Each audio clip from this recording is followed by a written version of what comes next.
सावधान। ड़मो अरिहंताड़म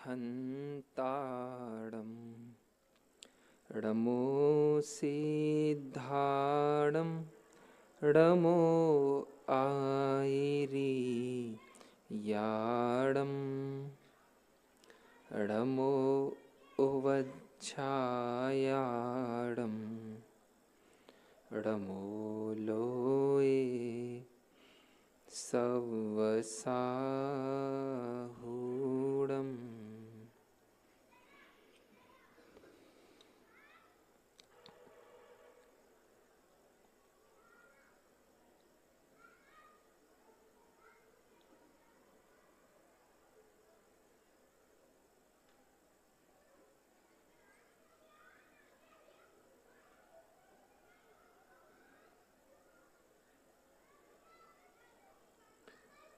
मंगलमय मंगल करण वीतराग विज्ञान नमो ताहि जाते भय अरिहंतादि महान। करि मंगल करि हो महा ग्रंथ करन को काज जाते मिले समाज सब पावे निज पद राज। आज हम अपने इस उत्तम संयम धर्म के दिन माँ जिनवाणी के प्रकाश में कैसे अपने जीवन में संयम का जन्म हो, कैसे हमारा एक एक क्षण अपने स्वरूप के आनंद के लिए समर्पित हो, इस भावना से थोड़ी चर्चा करते हैं। जैसे जैसे समय बीतता जा रहा है, आयु बढ़ती जा रही है, अनुभव मिलते जा रहे हैं, वैसे वैसे मोक्ष मार्ग की गंभीरता अपने अलग रूप में सामने आ रही है। मैं आपसे ये कह रहा हूँ, मोक्ष मार्ग की सच्चाई को समझने में हमें थोड़ा सा समय निकालना चाहिए।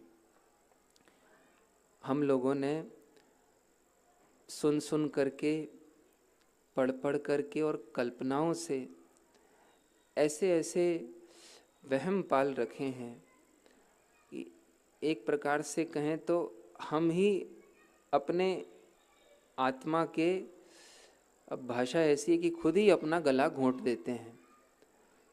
सम्यक क्या होता है, कई बार हमें ऐसा हतोत्साह होता है अपने अंदर में कि हम भगवान बनने के लिए शायद जन्मे ही नहीं हैं, ये तो कोई बिरले जीव होते हैं। आपको याद हो, अपन ने समाधि का शिविर लगाया था, उसमें एक बात आई थी कि हतोत्साहित रहना और हतोत्साहित करना ये सबसे बड़ा पाप है, बहुत बड़ा पाप है।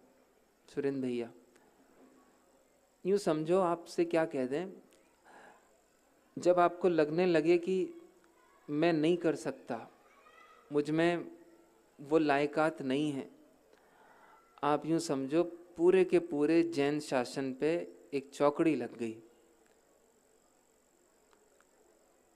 मोक्ष मार्ग तो उल्लसित वीर्य का नाम है। उल्लसित वीर्य, सुनो, मैं तो पता नहीं आप लोगों के बीच कब क्या कह पाऊंगा, तो आज जो मुझे भाव आ रहे हैं मैं ग्रंथ आधार से प्रकट करता हूँ। देखो, पहली बात, अपने जीवन में 4 अनियोग का बैलेंस जरूर होना चाहिए। 4 अनियोग आपके जीवन की बहुत महत्वपूर्ण इस समय की जरूरत है। आज हम क्या कहें, हमारे सामने जिनवाणी की सच्चाई नहीं है। आप लोग इतने ज़्यादा आक्रांत का जीवन जी रहे हैं, भय का जीवन जी रहे हैं, निराशा का जीवन जी रहे हैं। अगर कोई आपको जिनवाणी का यथार्थ बता दे और आप समझ जाएं तो आपके भय मिट जाएं। देखो, मैं आपके सामने प्रकट करता हूँ, कोशिश करता हूँ। 4 नियोग हैं भैया, प्रथमानियोग, चरणानियोग, कर्णानियोग, द्रव्यानियोग। ठीक है चाचा जी, ये प्रथमानियोग और चरणानियोग आदर्श बताता है। क्या बताता है, बोलो जरा। और ये द्रव्यानियोग और कर्णानियोग यथार्थ बताता है। क्या बताता है? ठीक है, अब 2 जीवन हो गए, आदर्श का जीवन और यथार्थ का जीवन। ठीक है, अब हमने अधिकतम जो सुना है वो है आदर्श का जीवन, और वास्तविकता है कि आदर्श में से यथार्थ नहीं आता है, यथार्थ में से आदर्श आता है। मैं थोड़ा सा इसको समझाऊंगा चाचा जी। ये कह रहा हूं, हमने आदर्श इतना सुन रखा है कि हम यथार्थ को बिल्कुल ही भूल गए हैं। जैसे जिनवाणी में कहा है मंदिर में परिणाम खराब नहीं होने चाहिए। ठीक है, ये आपने प्रथमानियोग से सुना है, चरणानियोग से सुना है। लेकिन पता है कर्णानियोग क्या कहता है? कर्णानियोग कहता है परिणाम मंदिर से नहीं होते, परिणाम शिविर से नहीं होते, परिणाम जीव की योग्यता से होते हैं, कर्म के उदय से होते हैं। आपको समझ में आया? तो अगर आप ऐसी कल्पना से मंदिर आओगे कि हमें मंदिर में ऐसे परिणाम नहीं होने चाहिए, तो आप तो गलत ट्रैक से आए हो। तो अब आपको दुखी होने से कौन बचा लेगा? समझ में आया आपको? दुकान पे बैठे बैठे तो कल्याण नहीं हो सकता। अभी बताओ 4 नियोग से कैसे बात बैठती है? ये बात ठीक है। प्रथमा नियोग कहता है कुछ समय निकालो, निवृत्ति लो, सबने अपने अपने जीवन में समय निकाला है। लेकिन कर्णानियोग कहता है आप दुकान चलाने वाले होते कौन हो? विकास जी भाई साहब, संयोग का पूरा पूरा नियम कर्म के उदय के साथ है, हमारे और तुम्हारे किसी विकल्प के साथ नहीं है। सुरेंद्र भैया जी, आज आप और हम जिस जीवन में है ना, सफेद कपड़े और बाहरी ब्रह्मचर्य, ये तो उदय का खेल है, ये कोई पुरुषार्थ थोड़ी है। दुकान भी उदय की बात होती है, शादी पाप थोड़ी होता है, ये तो उदय का योग होता है। आप उदय को संयोग से कैसे जोड़ सकते हो? हाँ, वापिस मैं क्या कह रहा हूं आपको, दुकान में आराधना क्यों नहीं हो सकती? दुकान में आत्मा का क्या बिगड़ जाता है? बड़े पंडित साहब बड़ी करुणा से जब कभी गोष्ठियों में आते थे तो महिलाओं की तरफ देख के बोलते थे। वो बोलते थे कि माताएं बहनें कहती हैं कि हमारी पूरी जिंदगी चौके चूल्हे में जा रही है। तो इतने अच्छे से कहते, क्यों जब तुम रोटी बोलती हो तो बेलन मना करता है क्या कि तुम अपने को गायक नहीं देख लेना? ये रोटी बोलती है कि तुम गायक नहीं देख लेना। कौन मना करता है तुमको? आपको समझ में आया? उदय बदलने में अपन पूरी शक्ति लगा देते हैं, और वो शक्ति अगर निर्णय में जाए तो उसी उदय में गुण श्रेणी निर्जरा होती है। आज मुझे ऐसा मतलब भासता है कि अब एक एक शब्द पे अचिंत भाई, आकिंचन भाई, अपने को गहरे मंथन में जाना चाहिए। इतनी गहराइयों से वो शब्द आए हैं। राजचंद जी ने लिखा है, केवली की वाणी की गहराई केवल ज्ञानी के सिवाय कोई और नहीं जान सकता। जिनेश्वर तणी वाणी जानी तेने जानी छे। वापस आ जाओ, आप कर्णानियोग का और द्रव्यानियोग का यथार्थ नहीं समझोगे। समय सार जी में लिखा है, यही चरणानियोग और प्रथमानियोग आपको आक्रांत, भयभीत, निराश कर करके आपको आर्त ध्यान कराएगा। देखो मैं आपको और उदाहरण दे देता हूं।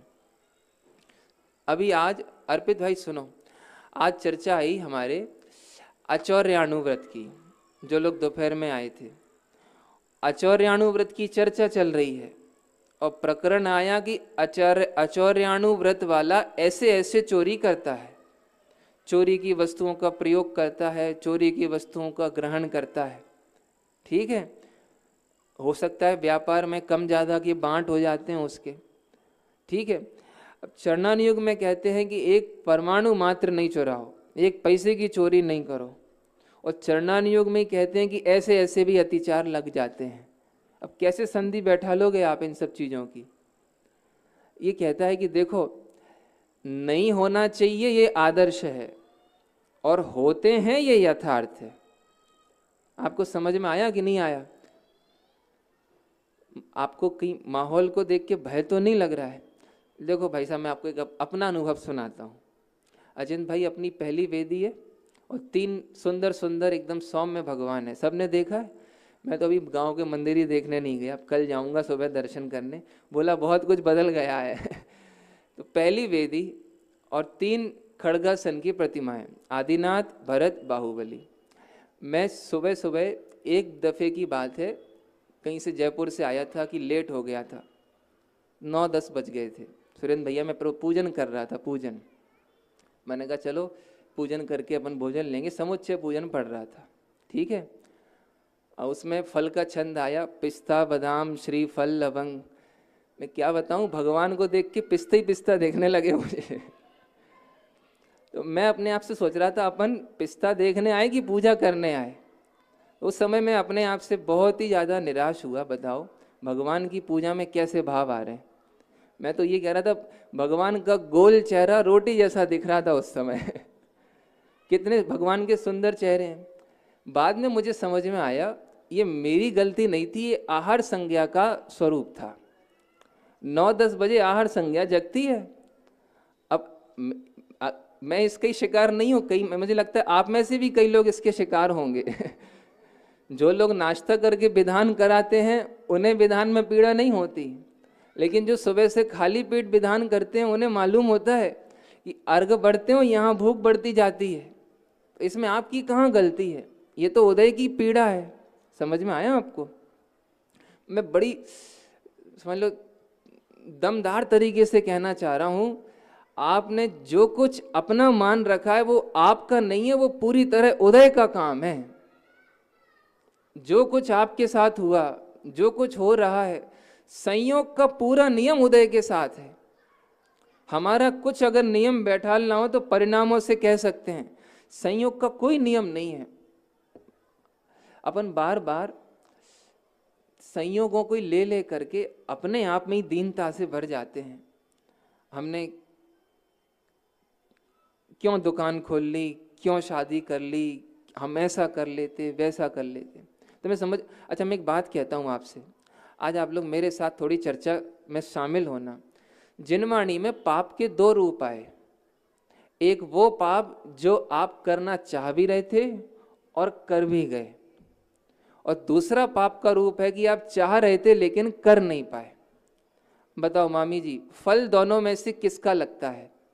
पाप चाह रहे थे और कर लिए उसका, या नहीं चाह रहे थे लेकिन कर नहीं पाए उसका? पाप किसका लगेगा? अरे बोलो भैया, चित्र जैसे काय को बैठे हो। दोनों का पाप लगता है। काय का पाप लगता है? इसको जिनवाणी में कहते हैं परिणमन रूप पाप और अविरमण रूप पाप। क्या बोला? बोलो जरा। अविरमण रूप पाप। कर नहीं पाए ये हो गया अविरमण, और कर डाला ये हो गया परिणमन। आपको समझ में आ रहा है? इससे मैं ये कह रहा हूं, 5 पाप ऐसा नहीं है वही लोग कर रहे हैं। जब तक मिथ्यात्व गुण स्थान है, जब तक असंयम गुण स्थान है, अरे जब तक पूर्ण चारित्र नहीं हो पाता है, तब तक कोई पाप, किसी का पाप प्रकट हो या ना हो, जिनवाणी में कहता है 5 पापों का बंध होता है। समझ में आ रहा है आपको मैं क्या कह रहा हूं? चोर ने जो चोरी की है ना, वो सच्ची चोरी नहीं है, वो तो उदय का खेल है। सुरेंद्र भैया, आपके कमरे से कल 1000 रुपये चोरी हो जाएं तो उस चोरी का उसको पाप नहीं लगेगा। वो तो आपके पैसे जाने थे और उसको परिणाम आना था। सुनो, मैं बहुत धैर्य से कहता हूं, 5 पाप जो हम देखते हैं वो उदय का काम है, और जो अंदर में चल रहे हैं वो जीव की भूल से होते हैं। समझो मैं क्या कहना चाहता हूं। देखो मैं थोड़ी सी गंभीर बात कहता हूं। अभिनय जी भाई साहब भगवती आराधना जी में आया है, सुनना आप। जो स्त्री बार बार पर पुरुषों को देख करके उसके चित्त चंचल होता है, वो बार बार पर पुरुषों में उसकी भोगने की बुद्धि होती है, उस स्त्री के ऐसा उदय आता है, भगवती आराधना में लिखा है, वह बलात् पर पुरुषों द्वारा भोगी जाती है। ठीक है, ये आपको मैंने भगवती आराधना की बात बताई। अब मैं आपसे ये कह रहा हूं, लोक में जिसे अपन कुशील देखते हैं वो एक की गलती कहाँ कहलाई, उसका भी तो उदय है। जिसने बारंबार ऐसे परिणाम किए उसी को तो उदय आता है। ऐसे ही आपका सामान चोरी हुआ, इसमें भैया डिस्टर्ब नहीं करो, क्या कर रहे, इधर देखो। आपका सामान चोरी हुआ, आपका पाप का उदय आना था, उसके पाप बंद होना था, इसलिए ऐसा संयोग में निमित्त नैमित्तिक बना। समझ में आ रहा है? जीव जो 5 पाप कर रहा है वो सही माने सही पाप नहीं है, जो हर समय का पाप चल रहा है वो सच्चा पाप है। इसे आप समझ पाओ तो समझो। देखो मैं आपको और उदाहरण देता हूं। उदाहरण ये है कि बोलो आप सुबह से भूखे हो, शुभम जी मोदी भाई साहब, और समझ लो भोजन की वेला आई लेकिन फिर कोई काम आ गया, और शाम को भोजन करने बैठे लेकिन इत्तेफाक से रात हो गई। तो आपने कहा चलो हमारा तो आज का प्रत्याख्यान हो गया, उपवास हो गया। उपवास हुआ कि नहीं हुआ बोलो? अरे अपन ने भोजन नहीं किया, उपवास कहेंगे कि नहीं कहेंगे? इसको नहीं कहेंगे ना। क्यों? भोजन कर नहीं पाए, करने के लिए तो पूरी तरह तैयार थे ना। ऐसे ही आपको मालूम प्रति समय हमारे हिंसा के परिणाम है, लेकिन हिंसा रूप कर नहीं पाते हैं। बोलो होता है कि नहीं होता है? अरे कहो ना, आपकी सास आपको खरी खोटी सुनाए तो मन में कृष्णलेश्या नहीं आती?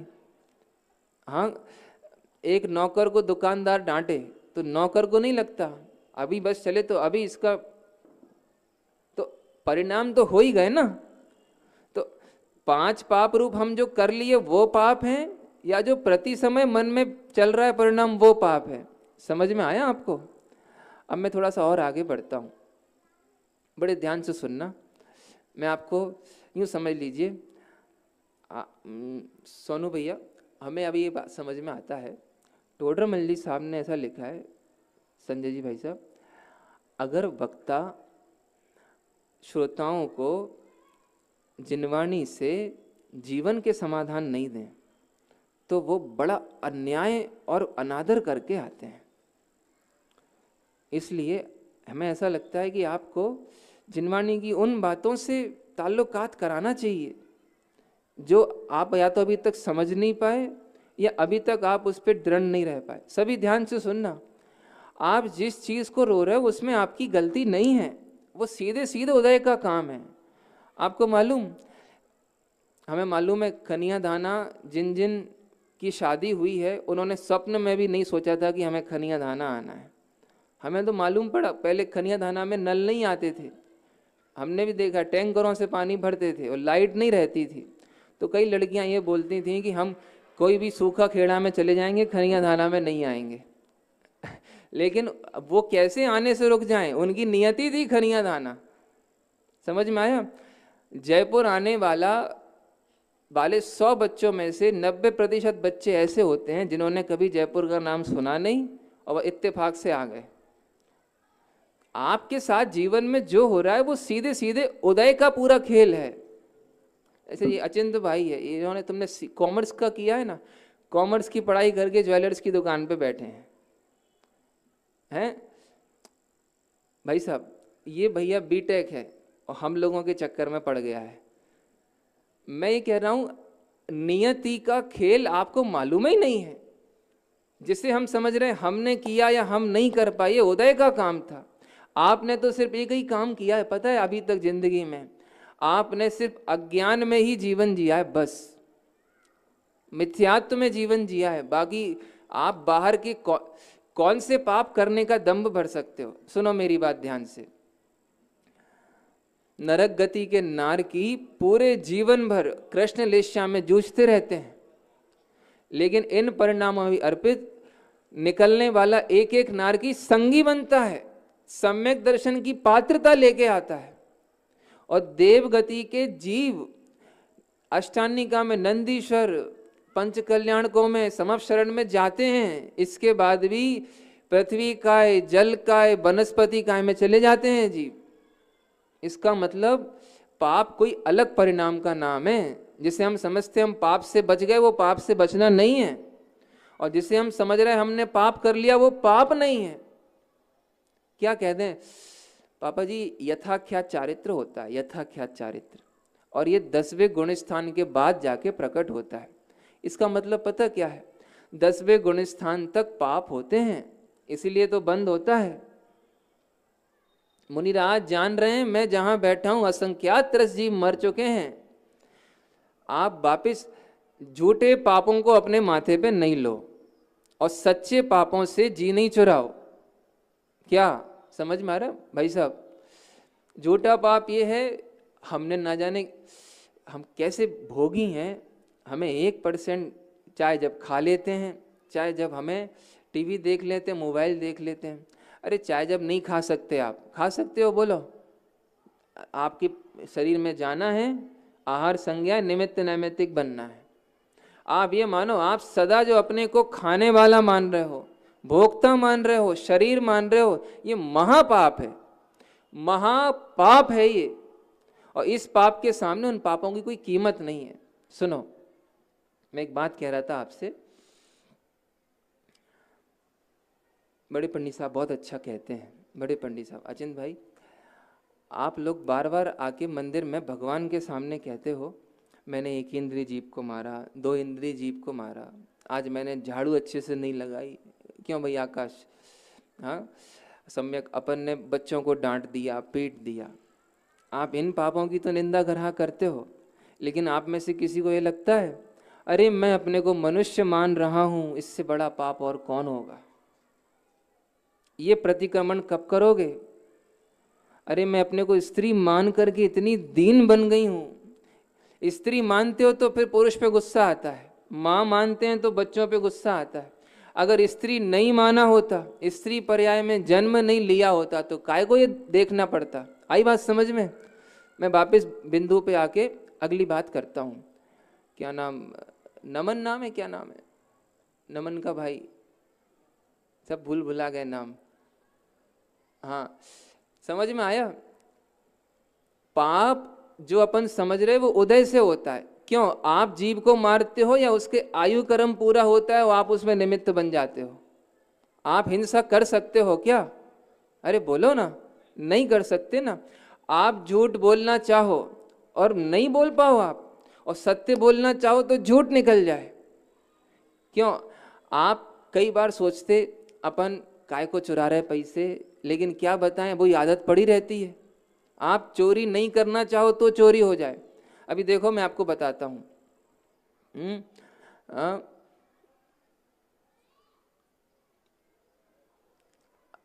शोध का भोजनालय हो, ठीक है, और गांव के लोग बैठ जाएं या हम लोग बैठ जाएं, ठीक है, तो लोगों को लगता है ये तो गांव के हैं, पंडित जी के साथ हैं, तो सबके लिए 1-1 चम्मच बूंदी और हमको 2-2 चम्मच बूंदी, ठीक है, बिल्कुल सच्ची घटना बता रहे हैं। तो इसमें चोरी का दोषी कौन है? देने वाला की लेने वाला की दोनों? क्या लग रहा है आपको? हैं? अरे दोनों ही दोषी हैं। आपने अलग से व्यवहार करने का सोचा क्यों? और अपन ने निषेध काय को नहीं किया? आपको समझ में आया? आपको मतलब इतनी चोरियां हो रही हैं जिसलिए इतना बंद हो रहा है, और जो चोरी अपन समझ रहे उस पर तो दम ही नहीं है, बच्चों जैसे पाप हैं वो। चलो वापस आ जाओ। आप यहाँ बाहर से कौन आए? भाई साहब आप पधारे हो और हम आपको अमायन से लेके आए। हमने अमायन में सब लोगों का चलो खनिया धाना, बहुत जगह है, आप लोग चलो। तो ये लोग आ गए। अब बोले भैया कमरा। हमने कहा कमरा तो मिल जाएगा, अभी आप है ना आराधना करो अच्छे से, चिंता नहीं करना, संक्लेश नहीं करना, खूब आनंद से आराधना करो, बढ़िया सिद्ध चक्र विधान है। उन्होंने कहा वो तो ठीक है, लेकिन कमरा? बोले कमरा तो मिलता ही रहेगा, आराधना करो ना आप। तो वो बोलेंगे आराधना पहले कमरा मिल जाए तो होगी। समझ में आया आपको? एक कमरा नहीं मिले तो फिर प्रवचन में मन नहीं लगे। समझ में आया? अरे तुम्हें अनादि से अपना निज घर मालूम नहीं है, आप कैसे कह रहे हो हमें शांति है? पापों को रोकना उपाय नहीं है। आप ये देखो कि आत्मा ऐसा, अब मैं आगे आपको 3-4 बिंदु बता के, हमारा समय हो रहा है, बात पूरी करूंगा। आपको पूरी ताकत, सुनना सभी, अगर आपको सच में अपने जीवन का कुछ सदुपयोग करना है, सुनना नमन के भाई राज, हाँ नमन, अगर पूरी शक्ति लगा के आपको इस जीवन में जिनवाणी का मर्म समझना है तो उठते बैठते दम लगा के आत्मा की क्या सत्ता, इस पे निर्णय करो आप। सुरेंद्र भैया वो देखना, वो छिपकली है वहां, तो छिपकली सुनते ही आप उचक जाते हो। हम आपसे कहते आत्मा के बारे में आपने क्या समझा है? मुझे आत्मा के स्वरूप समझने में अभी 3 साल से 5 साल होने को हैं, और हम अभी भी टोडर मल्ली से उस लाइन से लड़ रहे हैं जैसे किसी और की ही बातें कर रहा हो। आप लोगों के साथ नहीं गुजरती ये बात। आत्मा सुनते ही ऐसे अनंत उत्साह का संचार होता है, अरे सब दुख भुला दो, सब चिंताएं भुला दो, मैं आत्मा हूं। आत्मा हूं माने आप आना सुबह, मैं आपको बताऊंगा आत्मा किसे कहते हैं। सिद्ध भगवान जिसकी एक समय की महिमा का अंश भी नहीं है, उसका नाम है आत्मा। क्या कह रहे? समझ में आया? सनी जी भाई साहब, हमने नेगेटिव जीवन जीना छोड़ दिया, क्योंकि हमने ये देखा रोने को तो इतना इतना है, इतना इतना है कि जहां देखो वहीं वहीं सारी बातें हैं। हमने कहा क्यों? जब तक आत्मा से नहीं जोड़ेंगे सुरेंद्र भैया अपन, जब तक राजू चाचा जी अपन आत्मा से नहीं जोड़ेंगे, सुधार के नाम पे सुधार हो ही नहीं सकता। जैसे हम आपसे कहें सम्यक पूजा करो, मंदिर आओ, भक्ति करो, जुड़ो, स्वाध्याय में करो, कि जुड़ तो जाए पर पेट का क्या होगा? यही तो तकलीफ आएगी। और जिस समय तुम्हें आत्मा समझ में आएगा ना, आपको अपने आप, मैं कह रहा हूं सुधार लाना नहीं पड़ेगा, आप में से गोपाल दास जी बरैया का जन्म होगा। इसलिए हमने पूरी यही सोचा कि अपन जब भी कहो पॉजिटिव बात करो आत्मा पे। तो सुनो, 2-3 बातें कह के विषय को विराम देता हूं। सबसे पहले आपको पूरी मेहनत आत्मा के स्वरूप समझने में करनी चाहिए। किसके स्वरूप समझने में? काय के स्वरूप समझने में। देखो एक एक माता बहन से बोल रहे, जरा एक देखो मैं आपको बताता हूँ आत्मा को कैसे बनाना। एक गोलाई में आत्मा बनाओ, एक बड़े से पेपर पे, चार्ट का इतना बड़ा पेपर लो, उस पे आत्मा बनाओ, और अब आप इसमें अपनी गांव की भाषा में लिखो ये आत्मा कैसा है, जड है या पिलपिला है? पिलपिला समझते आप? पिलपिला समझते आप? पिलपिला माने हाँ कि अभी जाओ अंदर से सड़ने लग जाए। और एक होता है वज्र। आत्मा क्या है कि कोई इतना सा टुंगिया दे और आप रोने लग जाओ, जे आत्मा है। कोई थोड़ा सा छेड़ दे और पूरा दिन रात आपके आर्त ध्यान में चले जाएं, जे आत्मा है। या आत्मा उसका नाम है। कोई कर्म ऐसा नहीं है जो दुख देने में समर्थ हो। किसे कहते हैं आत्मा? समझ में आया आपको? आत्मा की महिमा पे खूब लिखो। शीतल चाचा जी, हम लोग वहां पे सम्य शिखर जी में रूपस्थ धर्म ध्यान करते हैं। कौन सा धर्म ध्यान? रूपस्थ। रूपस्थ धर्म ध्यान में सम्यक पता क्या करते हैं? ऐसे बैठते नहीं हैं हम लोग, धर्म ध्यान के मौके तैयार करते हैं। जैसे जिस व्यक्ति को भोजन में जो पसंद हो 15 मिनट तक उसे नहीं देते हैं तो उसके मन में उसकी समता का लेवल देखते हैं, और फिर जब वो कहता है अरे यार तुम बहुत परेशान करते हो कहना अब अगली बार से और समता बढ़ाना। और सोच अब आज दिन भर इस पे ही सोचना कि अगर मुनि बन गए और कोई ने घी काली मिर्च बुरा का नहीं पूछा तो सामने वाले को देख के जलोगे, भुनोगे, या आत्मा का अतीन्द्रिय रस पियोगे? मैं आपसे कहता हूं एक तरफ रखो आत्मा, एक तरफ रखो दिन भर की सारी समस्याएं, और अब अगर समाधान निकले तो समझो आत्मा जान लिया, और लगे नहीं भैया अपने बस की नहीं है तो फिर समझो आत्मा का स्वरूप नहीं समझे। अभी समझ में आ रहा है आप लोगों को? अरे हाँ या नहीं? चलो अगली बात सुनो। काव्य आत्मा शब्द थोड़ा पेचीदा शब्द है, मैं थोड़ा सा एक कदम और आगे बढ़ के कहता हूं। आत्मा से ज्यादा निर्णय आप अकर्तापने का करो। काय का करो? अरे बोलो, काय का करो? अकर्तापने का। एक बार आपको अपन माने अपन स्वयं और अपने साथ रहने वाले, कोई और की बात नहीं कर रहा हूं, अपने साथ रहने वाले यदि अकर्ता दिख गए, मैं कहता हूं आपको उसी समय से सुख का संसार शुरू हो जाएगा। पता है छिंदवाड़ा वाले भाई साहब, कर्ता मानते हैं तो दोष दिखता है। इनने किया उनने किया, इन्हें करना उन्हें करना, क्यों किया ये नहीं करते, इन्हें रोका क्यों नहीं किसी ने। कर्ता पन्ने में से पूरा संसार खड़ा हुआ है। लगाओ पूरी ताकत लगाओ, कोई करता है या होते हुए के सब निमित्त हैं। सुरेंद्र भैया हमारी तुम्हारी लड़ाई किस बात पे होगी? तुमने जानबूझ के किया। अरे कोई नहीं करता जानबूझ के, जानबूझ के करने की विश्व में व्यवस्था नहीं है। बाबूजी सच कहता हूं, हमें ये सब समाधि के मूल में लगते हैं। करता मानो सो लड़ाइयां ही लड़ाइयां हो, और निर्दोष अकर्ता मानो तो काय की लड़ाइयां हो। अभी हमको बार बार बोल रहे थे कि भैया कुछ व्यवस्थाएं बनाओ, व्यवस्थाएं बनाओ, अच्छा करो अच्छा करो। मैंने कहा अच्छा करेंगे लड़ाइयाँ होंगी। आप तो ये देखो सब अच्छा ही चल रहा है। कोई पूछे अरे बहुत बढ़िया कार्यक्रम चल रहा है, क्यों कार्यक्रम बढ़िया हुआ कि खराब हुआ? अरे बहुत बढ़िया हुआ, जितनी योग्यता थी उससे ज़्यादा नहीं हुआ, जितनी योग्यता थी उससे कम नहीं हुआ। समझ में आया आपको? कभी कर्तापने का भार लेके दोषारोपण की वृत्ति नहीं बनाओ। हमारा बहुत मजबूत संगठन होगा, बहुत मजबूत होगा, आपको लगेगा ही नहीं। पंडित साहब क्या कह रहे थे, जैसे अचिंत भाई अभी हम पिछले इन दिनों 2-3 साल से उन लोगों से हमारा ताल्लुकात हो रहा है जो हाशिए से आते हैं। अशोक वैभव जी भाई साहब, बाबू जी, जो जीवन में लुट गए, पिट गए, जो हो सकता था सब कर करा के आ गए। ठीक है, अब आदरणीय भाई साहब ने कहा देखो पहली अपनी जीवन की यही परीक्षा है, जैसे गटर में पड़ा हुआ हीरा, ऐसे ही पापों में पड़ा हुआ सुरक्षित भगवान दिख रहा है कि नहीं दिख रहा है? नहीं तो फिर अपना कभी आपस में संबंध नहीं हो पाएगा। और ये बात समझ में आई, और बार बार उस बच्चे को यही बोलते अरे कुछ दम नहीं है, अरे कुछ दम नहीं है, जो तुमने किया वो पाप नहीं था, वो तो एक पाप के फल में हुआ था, और तुमने नहीं किया। अनंतों तीर्थंकर ये करके आए हैं, सबका भूतकाल एक जैसा है। भूतकाल प्रभु आपका, वह मेरा वर्तमान।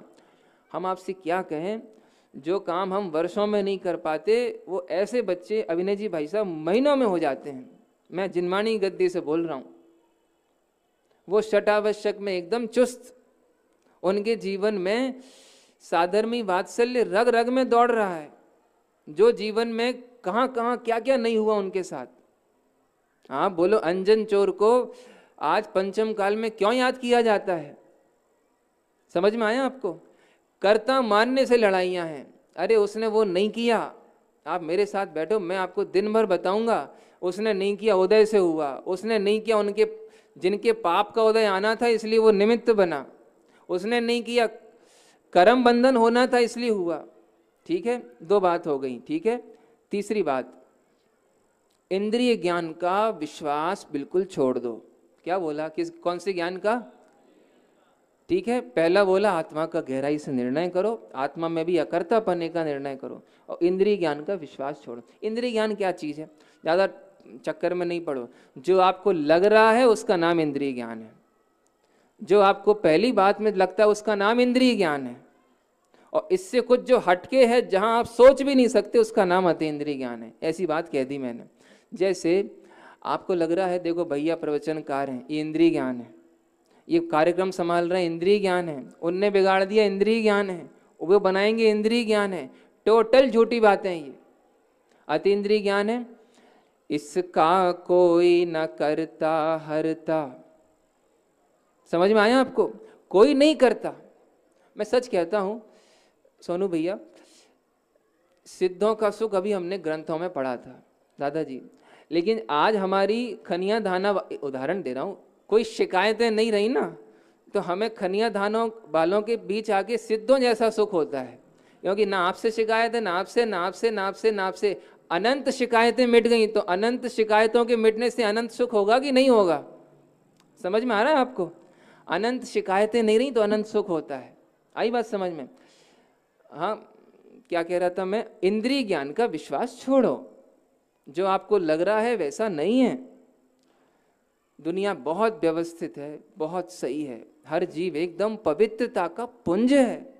उसे ही नहीं मालूम उसका भवितव्य उसे कहाँ ले जा रहा है। ठीक है, चलो देखो, मुझे आपने कब तक का? 25 तक का समय दिया। हाँ, बस 3 मिनट में अपनी बात पूरी करता हूँ। रावण बहुत ज्ञानी था, हाँ, अभ्यासी था। वो मंदोदरी से पता क्या बोल रहा था?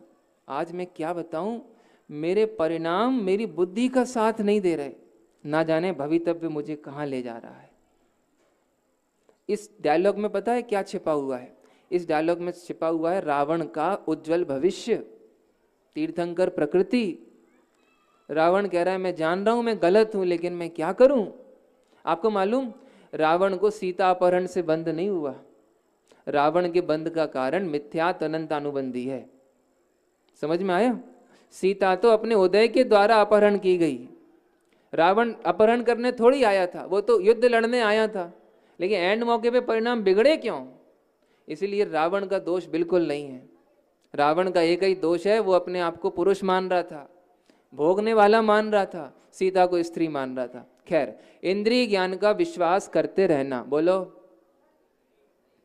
हाँ, तो उल्टा बोलो फिर। इंद्रिय ज्ञान का बिल्कुल विश्वास नहीं करना। जो आपको पहली बार में लगे ना, सुरेंद्र भाई अपने आप से बोलो मैं गलत सोच रहा हूं। जब भी किसी के बारे में मिथ्या संकल्प हो, इनने नहीं किया, इनने ऐसा किया, फौरन अपने आप को चोट करो, गलत जा रहे हो, जिनवाणी से एकदम विरुद्ध है। चलो आगे बढ़ते हैं।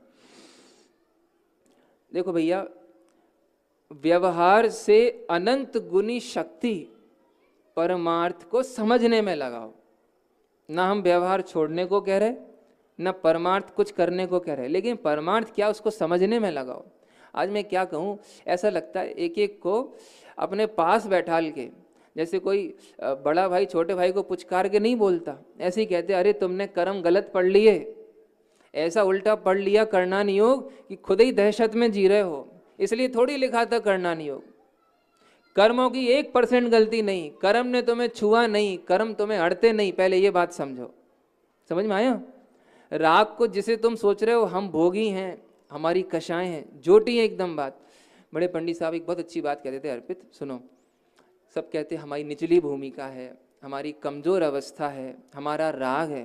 पंडित जी बोलते थे अगर भूमिका तुम्हारी है, राग तुम्हारा है, कषाय तुम्हारी है, तो ज्ञायक किसका है फिर? समझ में आया? अगर भूमिका ही तुम्हारी हुई तो ज्ञायक कौन का कहेंगे फिर? ये बोलो हमारी भूमिका नहीं है, भूमिका की भूमिका है, हम ज्ञायक हैं। मोह मोह का काम करता है, हम जानने का काम करते हैं। मोह की शिकायत हमारी शिकायत नहीं है।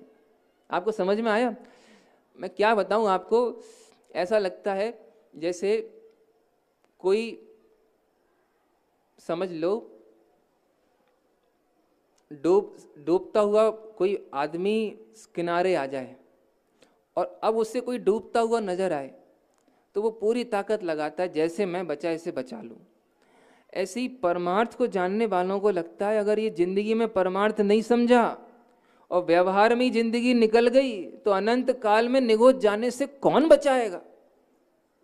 आपसे क्या कह दें, राग के नाम पे उल्टा पड़ा है, कषाय के नाम पे उल्टी पढ़ाई हुई है, पाप उल्टा समझा है, असली पूजा नहीं मालूम, असली स्वाध्याय नहीं मालूम। चाचा जी पता है, परमार्थ का व्यवहार के नाम पे जो परमार्थ की उपेक्षा हुई है, अनंत गुना अपाप हुआ है। आपसे मैं क्या कह दूं, आचार्य कुंद समय सार जी में डंके की चोट कह रहे थे, जिस व्यवहार का पक्ष तुम्हें अनादि से था आज भी वही सुना दें तो हमने जन्म काय को लिया फिर, और हमने सम्यक दर्शन ज्ञान चारित्र काय को लिया? सबसे कह रहा हूं, व्यवहार से अनंत गुनी शक्ति परमार्थ को समझने में लगाओ। ये 8 नए 4 नियोग, इनका यथार्थ आप समझोगे आपको मालूम पड़ जाएगा हम बड़े भारी भ्रम में जी रहे हैं। सुरेंद्र भैया देखो एक बात कह दूं आपको, अभी भी जो लोग समझ सकते हैं, हमारा पूरा का पूरा भजन पर्याय को लेकर के करना करना करना, नहीं करना नहीं करना, सुधारना सुधारना, इतना भजन पर्याय का, इतना भजन पर्याय का है कि हमें अकर्ता की गंध भी नहीं आती। अभिनय जी भाई साहब, और ये बिल्कुल ऐसी माने स्लाइड, ऐसा ट्रैक उल्टा हो जाता है, जहां पर्याय करने गए वहीं से अनंत संसार खड़ा हो गया भाई साहब। पता है आपको, अगर आपको जिंदगी में निर्दोष आनंद भोगना हो तो आपको ये बात समझनी होगी कि एक भी पर्याय का कर्ता मैं नहीं हूं, भूतकाल का कर्ता मैं नहीं हूं और भविष्य का करने वाला मैं नहीं हूं। महावीर मारीची की पर्याय में दोषी थे कि नहीं थे? बोलो आप, मैं आपसे क्या कह रहा हूं। अगर महावीर अगर दोषी थे तो आज वो फिर सुखी नहीं हो सकते, क्योंकि सर्वज्ञ दोषी अनुभवेंगे तो आनंद काय का करेंगे फिर। समझ में आ रहा है आपको? पूरी ताकत इसमें लगाओ, पर्याय का नियामक मैं नहीं हूं, तत्समय की योग्यता है। जो हुआ वो गलत नहीं हुआ, सही हुआ है। राग द्वेष छोड़ो, जो हो रहा है गलत नहीं हो रहा है, एकदम सही हो रहा है। और अगर करुणा भी है तो उसे यही बात समझाओ, तुम अकर्ता के आयक हो। ठीक विचारना भैया इस पे। बात तो ऐसी है, कोई एक मीराबाई के भजन आते हैं, कोई मीराबाई से पूछे रोटी खा लो, वो कहते मेरे तो गिरधर गोपाल हैं। कोई मीराबाई से पूछे चलो सो जाओ, कब तक भजन करती रहोगी, तो बोले मेरे तो गिरधर गोपाल। स्वामी जी पागल हो गए थे आत्मा सुन के। अन्ना जी का नाम सुना आपने? ब्रह्मचारी यशपाल जी अन्ना, वो स्वामी जी के पास गए। सुनना, एक अच्छी बात कहना चाहता हूँ, शिखर चंद जी दादाजी। और अन्ना जी ने बोला गुरुदेव उस समय पढ़ रहे थे और आनंद में झूम रहे थे। बोले एक बात कहनी है। तो बोले अरे यशपाल जी, इस कलश में क्या कह दिया आचार्य कुंद कुंद ने? जीव पर विकार का उपचार भी नहीं है। गुरुदेव मुझे कुछ कहना है। अरे देखो तो सही, इस कलश में क्या कह रहे हैं? आत्मा प्रमत्त अप्रमत्त नहीं है। अरे क्या बात लिख दी आचार्य कुंद कुंद ने। गुरुदेव मैं नैरोबी नहीं जा सकता। अरे सुनो क्या कह रहे, आत्मा अकर्ता है। तो अन्ना जी बोले मैं कुछ कह ही नहीं पाया, उनने इतना सुना दिया कि मैं फिर उनके साथ नैरोबी गया पंच कल्याणक में गया। पूरा मन बना लिया था कि नहीं जाना। आपको समझ में आ रहा है? आप ये गायक की धुन कब चढ़ाओगे? जब आपके दुनिया बोले, आपका मोह बोले अरे यार बहुत गलतियां हो रही हैं, कैसे होगा? आप पागलों की तरह बोलो, मीराबाई की तरह, नहीं मैं निर्दोष गायक हूं, मेरा ये स्वर कभी मंदा नहीं पड़े। नहीं मुझको चिंता मैं निर्दोष गायक। पूरी शक्ति इस पे लगाओ। अकिंचन समझ में आ रहा है? देखो पढ़ा, देखो हमने एक बात अभी लिखी है इसमें, जैन शासन पढ़ के भी अगर चित्त का संक्लेश नहीं मिटा तो फिर अपन जैन बने काय को? मेरे को ये समझ में नहीं आता, काय को अपन शास्त्र पढ़ रहे हो, काय को अपन मुमुक्षु कहला रहे, जब 24 घंटे शिकायतें शिकायतें शिकायतें और अपेक्षाएं अपेक्षाएं अपेक्षाएं। का तत्व ज्ञान सीखा अपन ने? अरे एक बात लगाओ, सभी द्रव्य व्यवस्थित हैं, गुण व्यवस्थित हैं, पर्याय व्यवस्थित हैं और हमारा भेजा भी व्यवस्थित है। अब समझ में आया आपको? हाँ, हमारे माथे 1% अब टेंशन नहीं रह गई। आप लोग बड़े भाग्यशाली हो। आज मैं सच कहता हूँ, हम वो दर्शन पाठ की लाइनें कह रहे हैं आपसे। नहीं चाहता जैन धर्म के बिना चक्रवर्ती होना, नहीं अखरता जैन धर्म से सहित दरिद्री। कौन बताएगा मुझे? इन दोषों में भी मैं सिद्धों से बढ़ के हूं। मैं सिद्ध जैसा नहीं बोल रहा हूं, सिद्धों से बढ़ के हूं। कौन कहेगा मुझे? और आप लोगों के तो क्या भाग्य फूटे, आपने इतने वर्षों में कितना लाभ लिया। भाई साहब के साथ रहता हूं तो भाई साहब बताते हैं, खनिया धाना में वर्ड टू वर्ड समय साठ चला, 6 डाला चली, भक्तांबर जी चला, और कितने युवा लोग बिल्कुल ऐसे तैयार हो गए जो उस समय आवारागिर्दी में लगे हुए थे। मेरे को नहीं बोलना चाहिए, अब तो हमारे चाचा जी जैसे हैं वो। हाँ भैया, तो अपन ने काय के लाने पड़े? सर्टिफिकेट लेवे के ला जाए? नहीं। अनंतमती की गाथा से 2 लाइनें कहता हूँ। आप तो रात्रि का मेरा ही कार्यक्रम रख लिया करो एक। मैं ही आपको इतना मनोरंजन करा दूंगा कि आप सबकी दिन भर की थकान उतर जाएगी। भोगों की अग्नि में अब यह जीवन हवन नहीं होगा, क्षणिक सुखाभासों में शाश्वत सुख का दमन नहीं होगा। क्या कह रहा हूं? क्षणिक सुखाभासों में शाश्वत सुख का दमन नहीं होगा। अरे अब ये जीवन अपने आनंद को लुटाने के लिए नहीं मिला है। खूब आनंद करो। इतना सा पाठ सीखना है। कितना बढ़िया बुंदेलखंड का एक टकी सी जवान जैसा डायलॉग है, और कैसे हो तो क्या बोलते? बढ़िया। अरे अपन ने तो दुखों में मुस्कुराना सीखा। भाई साहब बता दे, खनिया धाना एक पत्र आया था, पता नहीं कहाँ से आया था। बोले यहाँ सब कुशल है, बढ़िया है, और आपकी कुशलता की भी कामना करते हैं। इनकी हड्डी टूट गई है, मोड़ा फैल हो गया है, बहू घर से भग गई है, बाकी सब बढ़िया है। तो लोग ऐसी प्रतिकूलताओं में भी मुस्कुरा सकते हैं। तो आपको तो इतना सुंदर तत्व ज्ञान मिला है। देखो, जब आर्त ध्यान भी हो तो डाइल्यूट होके आर्त ध्यान कर लेना, लेकिन जैसे ही आपको समय मिले जागृति का, तो अत्यंत उल्लास से बोलना, अरे मैं आत्मा हूँ, मैं पूर्ण हूँ, मैं सिद्धों की महिमा को लांघ जाऊं ऐसा तत्व हूँ। ऐसे अपनी महिमा का खूब आनंद करो। ओम।